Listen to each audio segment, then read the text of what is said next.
Close your eyes right now and imagine a crisis scenario that when you think about this scenario, first of all, it's likely. It's a likely event to occur to your organization. And when you think about it, your heart sinks to your stomach and you think, I don't think that we wouldn't be able to manage that right away. We wouldn't know, we'd be chasing our tails for a little bit.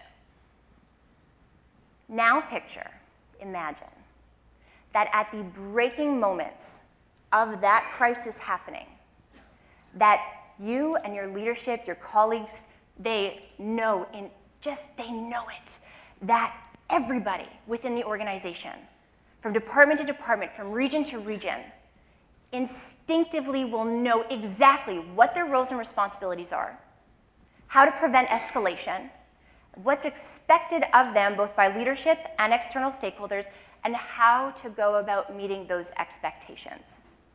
Imagine a world, an organization, where this is intrinsic. It's a knowledge, it's instinctive. And leadership doesn't have to think about that plan. It's there as a security blanket, as a safety net, but there's this knowledge that even if a crisis were to strike at 2 a.m. on a Saturday, that the team the following Sunday morning would know what to do. That's the level of required preparedness of today. And I'm going to give you 3 steps to take, simple steps that will help you be better prepared, be more crisis ready to that capacity. First step, identify your risk. Understand. So we used to take crisis preparedness as more of a generalistic approach to it. This binder was so big because it really summarized everything. But everybody, I saw you guys close your eyes, thank you. Everybody closed their eyes and they pictured, I'm sure, a scenario. So there are a handful of high-risk scenarios that are the most likely types of crises to occur to strike your organization. What are they? They're the most likely types of crises to occur. So that's the first step, is to truly identify what the risks are. And from there, to better understand, or to seek to understand, if you don't already, the difference between issue and crisis. Because today we have, with all of the noise, with all of the challenges that we have to face in a crisis, it's very easy to get overwhelmed and to miscategorize an incident. It's very easy to say an issue that's going viral feels like a crisis in the heat of the moment, and to wrongfully escalate an incident unnecessarily, and to amplify your challenges, or to overreact, or to underreact. So if we can get a mic, I'd love to hear from you. What do you think, just off the top of your head, or scream it out if we can, the difference between issue and crisis? How does your organization define that in a few words?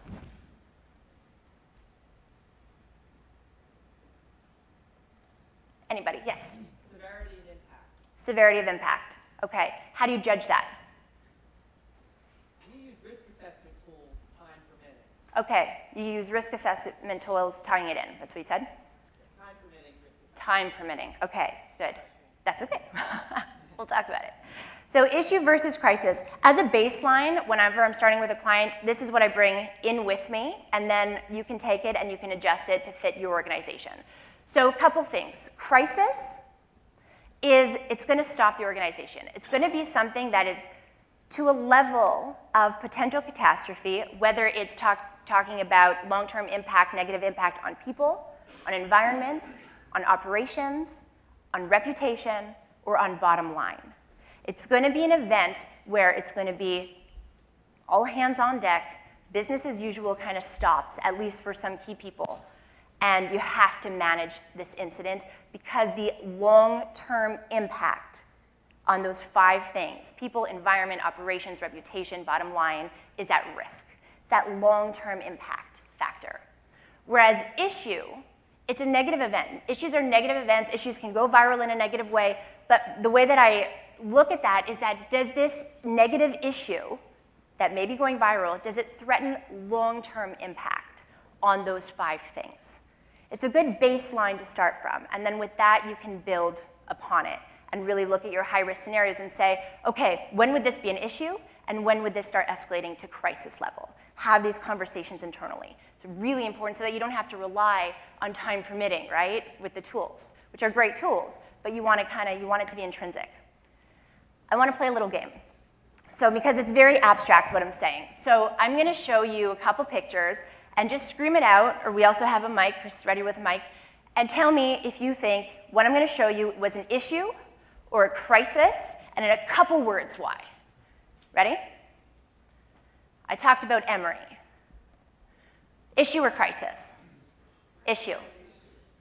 Anybody say crisis? Everybody says issue. Why? A couple words. So it didn't affect those 5 things that I've named. Day-to-day operations are still going, more of a PR issue. Anybody else? Great answer. Anybody else? All right, so issue, and that's why. Didn't affect those 5 things. Issue or crisis? Hindsight is 20/20, but issue or crisis?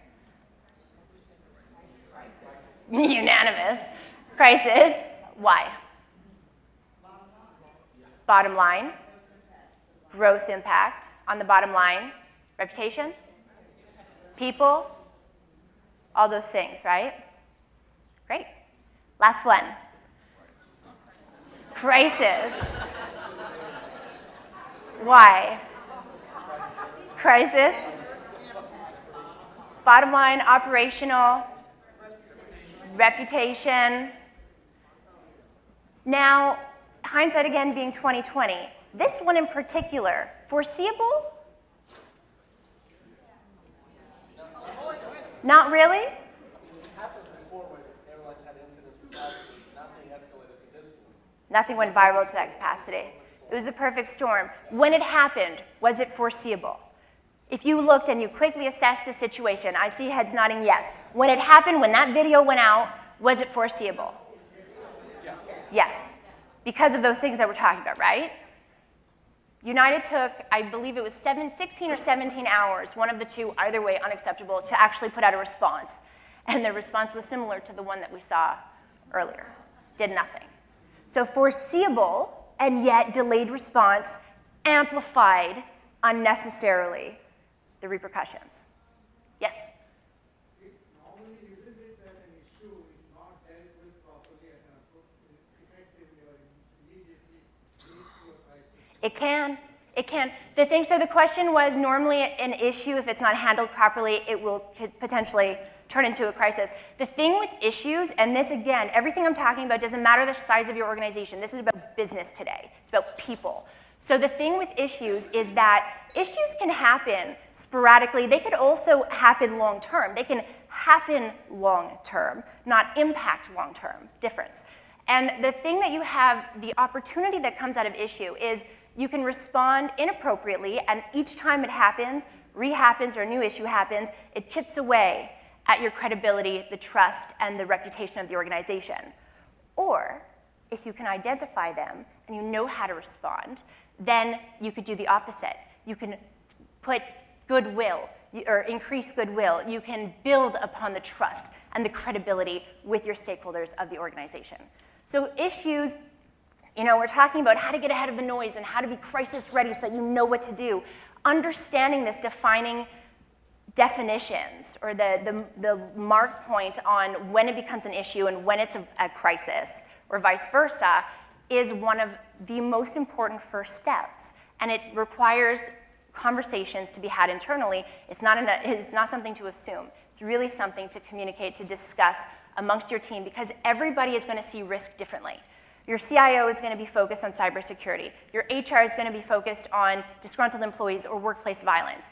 Everybody in this room may have, you all envision probably something different, more or less, in your minds. So this is really about having these conversations, and it's really, really empowering just in and of itself when you start doing this. So that's step one. Actually this here is a flowchart. I call it an issue management response flowchart for online, for social media issues. melissaagnes.com if you're interested. It's a free download. It's to help your team better quickly assess when to respond in a negative incident versus when to sit back and let it unfold versus when to escalate it to crisis level. Free download if you think that it would be helpful, and then do what you want with it. Make it your own if you want to tweak it to really apply to your organization. but it's about giving your team also those tools so that they can understand the risk as well and those points of escalation. And then the second thing that I want to talk about, the step 2, is to identify and understand your stakeholders. So we're talking about really big expectations and demands in times of crisis. But what are they? It's only by truly understanding who your stakeholders are and what they will expect of the organization in times of crisis that you'll be in a position to meet those expectations, to anticipate them, and to meet them, and hopefully exceed them. So I want to start with who your stakeholders are, because I think that probably everybody in this room, you're thinking of a few stakeholder groups. But the reality is, in my experience, I have yet to come across an organization that has a list of all their stakeholder groups that apply to their organization in one place. Who are your stakeholders? Who are each one of your stakeholder groups? Have that list. That list enables you to not forget anybody in the heat of the moment, in all of the haste. And then with that list, you can then cross-reference them with your high-risk scenarios, and you can say, in the event of scenario A, crisis type A, what would our customers expect from us? What would our employees expect of us? If you have investors, what would they expect of us? What would our board expect of us? Go through that list and really seek to understand what would be expected of you in a crisis. In each one of those scenarios, what would be their pertinent questions that they expect you to have answers to, that they'll demand you to have answers to? Can you foresee those questions now and give your team a head start so that you can communicate in an effective, timely, transparent, and yet still balancing that need for accuracy time frame? With United, one of their downfalls was that minimalistic statement that they put out did nothing to address the key concerns in this particular case, we're looking at investors. And that's why stock price began to drop. They weren't saying, okay, fine, business as usual, but what does that mean? What's your plan? Do you have a plan? They're common questions that we can actually anticipate and begin to at least have a list of, this is what I do with clients. I say, okay, each one of your stakeholder groups, each one of your scenarios, let's do an FAQ. We may not have the answers, but we can talk about tone of messaging. We can just make sure that we can anticipate what their needs will be, what their key concerns will be, so that we're in a position to remember that and to effectively communicate that in real time when things are starting to go crazy, especially online, when the noise is leveling up. And then in addition to that is, where do your stakeholders expect to have this information? You have to meet them on their turf today. So, are they going to instinctively navigate to your website? If so, that's where you need to be communicating. Are they going to go to Facebook? Are they going to go to Twitter? Are they going to pick up the phone and call you? Or better yet, are they going to expect for somebody on your team to pick up the phone and call them? Answer these questions now, and you will be in a position to instinctively, it always goes back to that instinct. I don't want it to be reliant on a plan. I want it to be a knowledge from everybody in the organization that says, okay, my stakeholder group is so-and-so, I own the relationships, here's what they're going to expect of us in this type of situation. We have our questions, I know what to do. When I talked about the Boston Marathon bombing, within the first 5 minutes, right? Well, within the first 3 hours, it was going crazy. Within the first 5 minutes, it was starting to go crazy. Everybody was online. And it was only because the superintendent-in-chief at the time, Daniel Linsky, he was the commander-in-chief of that tragic crisis. And his first instinct, so Dan goes, when in a crisis, his training tells him that he goes on the radio, he picks up the radio, and he goes to his team and he gives them 5 directives. This is how he works. This gives his team objectives, focus points.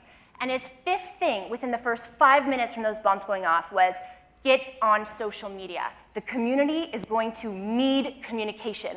They are going to expect to hear from us. We have to continue to communicate. We have to be where they're going to be. Activate social media.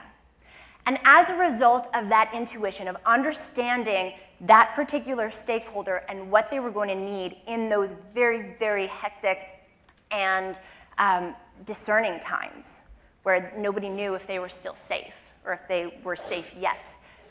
It was because Dan knew who his stakeholders were, where they were going to be, and what they expected of the agency, that Boston PD, a law enforcement organization, which is almost unheard of, especially in 2013, they didn't just manage to get ahead of all of that noise that I showed you earlier. They actually managed to position themselves to be the credible source of information throughout the crisis, where not even the media would publish something before they fact-checked it on Boston PD's channels. That is getting ahead of the noise, and that was a lot of noise to have to get ahead of, and yet getting ahead of it could mean the difference between life and death in this particular situation. So, biggest challenges you could imagine facing in a crisis with the biggest critical initiatives, and yet they did it because they understood the stakeholder, they understood the platform, they met them on their turf, and they were ready to meet those expectations. Simple. Again, let's break it down. Understand or identify who your key stakeholder groups are. Every touch point, every person, every group of people or entities that matters to your business, have a list drawn up. And then cross-reference those with your high-risk scenarios and say, in this type of scenario, what would each of these stakeholder groups expect of us? What would be their most pertinent questions that we can't forget? And where do they expect us to reach them? Where is their turf?